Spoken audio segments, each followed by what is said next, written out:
Si ASEC Adelio Cruz ng Office of Consular Affairs ng DFA ay ating pong kakausapin sa napaka-importanteng paksa dahil nagkaroon po ng kaso ng identity theft kung saan ang isa umano na siyang may tunay po na pagkatao, pagkakakilanlan ay hindi pinasakay ng eroplano papunta ho sa abroad para magtrabaho dahil yung pong pangalan niya at detalye ho ng kanyang pagkakakilanlan ay may gumamit na. Ang ating katanungan, moving forward po rito, ano ho ang gagawin ng DFA, particularly po ng tanggapan ni ASEC Cruz dahil nga ito po'y gumamit umano ng lehitimong passport kaya nakalusot. Maganda umaga po, ASEC. Sir Ted, magandang umaga po, DK Chacha, at salamat naman po na mabigyan po kami ng pagkakataon na makausap po kayo ngayong araw na ito. Opo, salamat po sa panahon. ASEC, kahit na po holiday, kayo po available. ASEC, ano po ang kwento ho na natanggap dito ng DFA dito po sa nangyaring umano ay identity theft? Well, Sir Ted, sa balitang nasagap po namin noong January 25 na po, meron po tayong isang kababayan na lilipat po sana papuntang Saudi Arabia and then nahuli po ng ating mga kasamahan sa Bureau of Immigration. No? At nakita nga po sa records nila na lahat po ng mga detalye sa passport ay pareho. Ang pinagkaiba lamang po ay yung muka at yung passport number. No? So nakakabahala nga po ang pangyayaring ito. At sa ngayon po, kasalukuyan po namin ginagawa ay ang isang masusing investigasyon sa DFA and kami po ay makikipag-coordinate sa ating mga kasamahan po sa BI at sa IACAT para masimulan na po yung malaman po natin kung ano po totoo yung nangyari. So ang initial investigation po kasi itong kababayan po natin na lumabas papuntang Saudi sana ay nagbigay po ng kanyang mga dokumento sa isang travel agency noong 2016. And hindi naman po natuloy yung kanyang biyahe. So ang initial suspicion po namin ay baka naman po hindi niya nabawi yung mga dokumento niya, nagamit po nagamit po ng ibang tao. No? Mm-hmm. So, ang nangyari po ngayon, nasa passport watch list na po itong 2 taong ito. At tinutuntun po namin kung nasaan po yung tao na nagmamay-ari ng similar name, kung nasa ibang bansa po o kung nandito pa rin. So, we're trying to find out po kung nasaan po. At balak din po namin imbitahin para ma-clarify kung ano po talaga ang mga nangyari itong taong ito na hindi po nakalabas ng ating bansa. Opo. So ASEC, malinaw na ho ba? Kasi hindi pinalabas ito pong sinasabing original, no? Itong mismong tao po na ninakawan ng kanyang pagkakakilanlan. Hindi siya pinalabas kasi meron ng lumabas na kapangalan niya? Ito ho ba yun? Opo, gamit po ang pangalan niya at iba't ibang mga detalye po ng kanyang pagkatao. Sige. So we presume bagamat ASEC ito ho lamang for discussion theoretically lang po ito dahil nga sa ito iniimbestigahan pa, pero ang presumption natin gumamit ng authentic passport yung yung nagpapanggap. Opo. Kaya siya nakalusot kasi authentic yung kanyang passport. Opo, at base po sa mga authentic na dokumentong sinumite nung nag-apply po noong 2016. Opo. So yun po nakakabahala. Kaya kung may papayo lamang po ako sa ating mga kababayan, kung may bala po silang mga ibang bansa, wag po nilang pababayaang mapunta sa iba't ibang tao o ahent or travel agency ang kanilang mahahalagang mga dokumento. Lalong-lalo na po ang kanilang genuine birth certificate. Opo. At ID baka magamit po ng iba. Pero ito po bang biktima dito kung totoo po na may nag-impostor sa kanya, yung kanyang hawak din na passport noong Enero 25 na nasita sa DFA, authentic din? Opo, authentic din po. At of course, based on original and genuine documents po na pinisenta po niya nung siya po ay nag-apply. Okay, so we have a conundrum, ika nga ano po, ASEC dito. Opo. Parehong dalawang authentic. ASEC, ito pong passport nung impostor at saka passport nito pong biktima dito, meron na ba kayong ideya saang passport office ito na issue? Meron po at ngayong araw na ito po ako babalik nga po sa DFA para mapag-aralan po na mabuti lahat ng mga records nila at pati na rin po yung mga nagproseso at malaman po namin talaga ano talaga nangyari. Okay, sige po. So sir, kahit na po holiday, magtatrabaho kayo. Ay, wala naman ng problema yun. Opo. We appreciate ito hong inyong effort nga to really solve this mystery. But meantime, sa pangyayari pong ito, ano po ang instructions po ng tanggapan po ninyo sa lahat ng DFA offices nationwide? Actually, hindi lang po nationwide, Sir Ted. Global na po ito. Nasa passport watch list na po ang pangalan na ito. Kaya hindi na ho makakapag-renew yung isang tao na nakakuha po ng unang passport, no? At malalaman din po natin sa tulong din po natin ng iba't ibang mga ahensya kung yung unang nakakuha po ng passport ay nandito po sa Pilipinas or nasa ibang bansa. Okay. And ASEC, ito di ba ngayon po may biometrics na, no? Oo. Yes, sir. Opo. So, ang presumption nga din, lahat ng ito nakalusot, yung impostor dito po sa kanyang paggamit ng pagkakakilanlan ng biktima ho dito. Sa usapin po ba ng mga ganyang pangyayari, pictures, meron na ho ba kayo naiisip na parang isa pang pananggalang na maaring gawin ng DFA? Opo. Actually, we're upgrading po our technology, no? Hindi lamang po sa biometrics, pati sa facial recognition.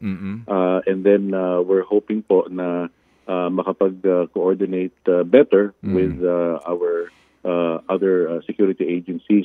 Sa totoo lamang po, nung isang buwan, na-reactivate na po namin yung Interagency Committee on Passport Irregularities. So, isa pang hakbang po ito para maprotektahan po natin ang integridad ng Philippine passport. And we're looking forward po na sa susunod na meeting po namin sa itong buwan na ito, magkakaroon na po kami ng Memorandum of Agreement para ang pag-share po ng information and among the agencies, real-time na rin po. Opo. Sigurado po ako makakatulong po ito. Opo, yung interconnectivity, no? Ito pag double check. Sa ngayon po, ASEC, meron ba kayong timetable dito? When will you ang tapos ng investigasyon dito sa lahat po, no? Yung mga nag-issue ng passports, etc. Sa loob po ng I'm looking forward po sa loob ng isang linggo. Depende rin po kung matawag po namin agad yung victim. Malaking bagay po na makaharap po namin siya, mahingi po namin ng mga detalye para sa pagtulong po mai-resolve ang kasong ito. Opo. Kung siya po ang authentic dito, tapos siya ang hindi pinaalis, pwede ho bang is that correct? Maari ho bang siya ang paalisin? Payagan na siya kasi meron yata siyang kontrata ngayon sa Saudi Arabia para sa kanyang trabaho. Ano ho ba dapat dito po, ASEC, kung inyo po mamarapatin? Yes, sir. Ang mangyayari po nito, kakanselahin na po namin yung isang passport na yon at bibigyan po namin gagawa po kami ng announcement sa iba't ibang mga foreign service posts na ito po ang lehitimo at yun isa ang canceled. Ayun, opo. No? Kawawa naman po yung kababayan natin at ganun din po, tutulungan din po namin para naman siya po'y makalabas din po ng bansa. Okay, opo. So kung siya ho talaga ang dapat, siya ang tunay, dapat siya ay tulungan ng gobyerno na makaalis kasi after all, ito ho ay gusto rin din mo maghanap buhay ho sa abroad, ano po? Ay, opo. Gagawin ho namin ang lahat para maalalayan po siya, matulungan po siya. At kung kinakailangan po, abisuhan po namin ang embahada ng Saudi Arabia na siya po ang lehitimong tao na nagmamay-ari ng passport na yun. Na identity. Sige. So may pahabol na po Tutulungan po namin siya. Opo. Okay, Chia. Asek, ito pong binabanggit ninyo no, na makakalabas naman ng bansa itong nanakawan nga po ng identity na kababayan natin. Para sa mga kapareho niya ng sitwasyon, kung sakali man mangyari ito, gaano katagal bago maayos ito ng DFA para tuluyan na po silang makaalis at makapagtrabaho? Ma'am, sandali lamang po, pero ang pinakamahalagang portion po ng investigasyon ay ma-interview po agad yung biktima. At base po doon at sa pakikipag-coordinate po namin sa iba't ibang ahensya, syempre gusto rin po namin matapos at maayos yung kaso para naman po sa kapakanan ng biktima, di ba? Ito pong ganitong kaso hindi na bago, no? Talagang ginagawa na ito noon pa. Opo, kasi sa experience ko po sa DFA, may mga bansa po kasi pag tapos na po yung kontrata, napipilitan na pong umuwi yung kababayan natin or minsan naman po na de-deport sa anumang rason. So pagbalik po sa Pilipinas, gumagawa po ng paraan para makabalik. So ang ginagawa po nila, minsan humihiram po ng birth certificate ng kamag-anak, minsan naman po naghahanap po ng illegal na paraan para makakuha ng Philippine passport sa ibang pangalan para makalabas lang po ulit. Kawawa naman po yung mga totoong may-ari ng yung identity na yun. So, tama po yung, ulitin ko lang yung sinabi niyo po kanina. Sa ngayon, hindi pa identified kung yung gumamit nitong kanyang identity ay nandito o nasa ibang bansa nga po. Opo. So, yun po ang iniimbestigahan din po namin ngayon. So, ano ang ground ng BI para hindi pa sakayin itong biktima? Based po sa records ng Bureau of Immigration, so ang lumabas po, may kapangalan po siya na naka-exit na at nakalabas na po ng bansa. And then, ito na naman ang ibang muka, pareho-parehong pangalan, siguro nasa record po ng BI, nasa labas pa po. So, medyo na red flag na po siya noon. Okay, pero hindi alam kung yung bang impostor nakauwi na ho ng Pilipinas? Ganun ba yan? Yun po ang aalamin po namin sa pakikipagpanayan po namin sa Bureau of Immigration. Sige, so abangan po natin. Sige po, Asek, ihabol ko lang po ito. Nagkaroon nga po ng pagdinig, and di ko alam kung kayo po'y kasama sa mga humarap po dito po sa sinasabing hearing tungkol sa mga dayuhan, particularly Chinese, na nakakakuha po ng Philippine passport. At totoo ho ba ito na kasi yung iba daw ho na memorize na, yung iba marunong mag-Filipino at nakaka-memorize na po ng mga pangalan ho ng kanilang mga ninuno, etc. Totoo ba ito na nagtatanong kayo ng mga tanong na pangkaraniwan pong alam ang sagot ng mga Pilipino? Yes, Sir Ted, kasi parang panigurado lamang po dahil lumabas nga po yung mga balita na may mga dayuhan na gumagamit po ng genuine Philippine passports. So, ang problema din po, genuine documents din po ang pinapakita nila. So, as a matter of one final check lang, tinatanong po namin mga tanong na lehitimong Pilipino lang po nakakaalam, no? Sa kapanahunan natin, sa edad po nila. Ayan. At ito po yung mga tanong na kumbaga out of the box. Kumbaga, kasi kapag tinanong sila tungkol sa national hero, mga gano'n, maaari memoryahin di ba? Pero pag tinanong mo sila, for example, kung ang edad niya ay mga paga 50, ang tanong mo sa kanya, ano ang pinakamatagal na noon time siya sa Pilipinas? Ayan. Oo, tama. Tama po, Asek, Opo. Di ba? So, ginagawa na po ito ngayon.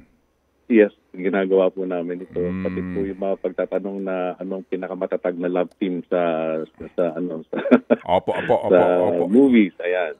Kumbaga hindi ho ito sa biro, pero para mo malaman yung edad nung nag-a-apply sa kanyang henerasyon, kung ano yung mga pwedeng kasi hindi na memorya ito Wala ito sa kanilang playbook, di ba? Kumbaga, Asek, na memoryahin mo, di ba? Sino presidente ng Pilipinas, kung saan ka nakatira, mga ganon. Pero dito ho ngayon, at random ito, kumbaga, tatanungin ka, alright, kung halimbawa, sino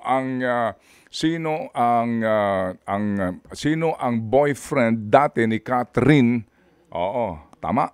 Mga ganon. Totoo po. Ayun. May isi-share pa po ako.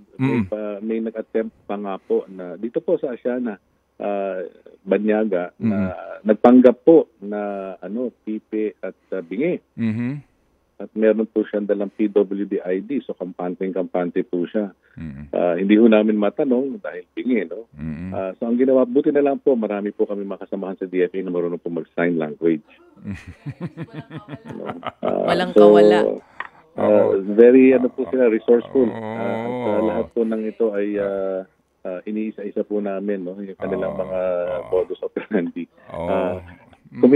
Committed po kami lahat sa DFA na matigil po itong klaseng illegal na gawain. Chinese po 'yon yung nagpapanggap na pipi tsaka bingi? Opo.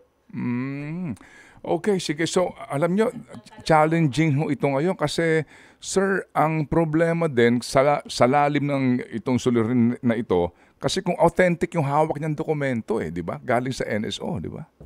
Opo. Hindi lamang po birth certificate, minsan po yung national ID, yung postal ID, driver's license, at pati minsan NBI clearance po, genuine. So ito ho'y multi-government agency task force nga na dapat pairalin kasi walang pagsisimulan to kung hindi nakakakuha ng mga requirements sa passport, right? Oo. Totoo po yun. Okay. So nakapag-coordinate na rin po kami sa PSA dahil ang mahirap po kasi dito yung mga late registration of birth. Oo nga. Medyo duda na po agad kami sa mga ganyan. Lalo-lalo na kung ang itsura nga po ay banyaga at mas magaling pong magsalita ng banyagang lengguwahe kaysa sa ating mother tongue. Opo, sige. So, makikibalita ho kami dito po sa kasong ito ng identity theft ASEC at salamat po sa inyo pong pagtugon sa aming tawag kahit na po holiday ngayon. Mabuhay po, sir, and thank you. Maraming salamat po sa pagbigay ng pagkakataon. Sir, anytime po, anytime. At rest assured po, pag na-resolve na po namin ito, we will be more than happy po na maibalita po sa inyo ang resolution ng kaso. Opo, salamat po ASEC muli and Godspeed, sir. Thank you very much. Si ASEC Adelio Cruz ng Office of the Consular Affairs ng Department of Foreign Affairs. Ted Filon at DJ Chacha. Ngayon, nasa Radyo 5, 92.3 News FM. Monday to Friday, 6 to 10 a.m.